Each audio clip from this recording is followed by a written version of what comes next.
கேக்குறேங்க, நீங்க எல்லாரும் கரகாட்டக்காரன் படம் பார்த்திருக்கீங்களா? அதுல ஒரு ஓட்ட வண்டிய ஒரு கும்பல் தள்ளிட்டு வருவாங்க. அந்த வண்டி பார்த்த உடனே பழைய இரும்பு ஈயம் பித்தளைக்கு பேச்சம்பலான கத்திக்கிட்டே ஒருத்தன் ஓடி வருவான். அதே மாதிரிதான் இன்னைக்கு திமுக நிலைமை உங்க கூட்டணி விஷயத்துல. இன்னைக்கு திமுக கூட்டணியில யார் இருக்காங்க? ஒரு மானஸ்தன் கமல்ஹாசன். எவ்வளவு சீப்பான துணி வாங்கினாலும் தண்ணியில போட்டாதான் சாயம் போகும். ஆனா தண்ணியா படாம சாயம் போற ஆளு கமல்ஹாசன்.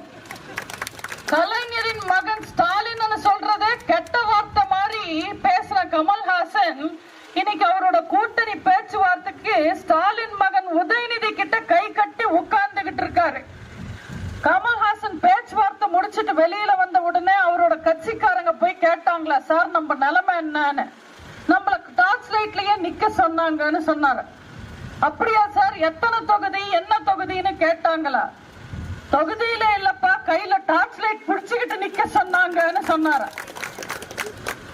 இவரெல்லாம் கட்சிய ஆரம்பிக்கும் போது டார்ச் லைட்ட வீசி டிவி எல்லாம் உடைச்சு திமுகவை எதிர்த்தாரு. அவர் அன்னைக்கு டார்ச் லைட் வீசினதா டார்ச் லைட்ட உடைக்கிறதா.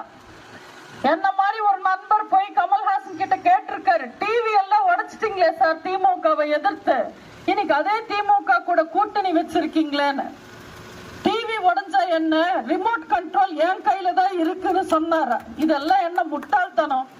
இது எப்படி இருக்குன்னா, பொண்டாட்டி ஓடி போனா அவ புடவை இன்னும் என் வீட்லயே இருக்குன்னு பெருமையா சொல்ற மாதிரி இருக்கு.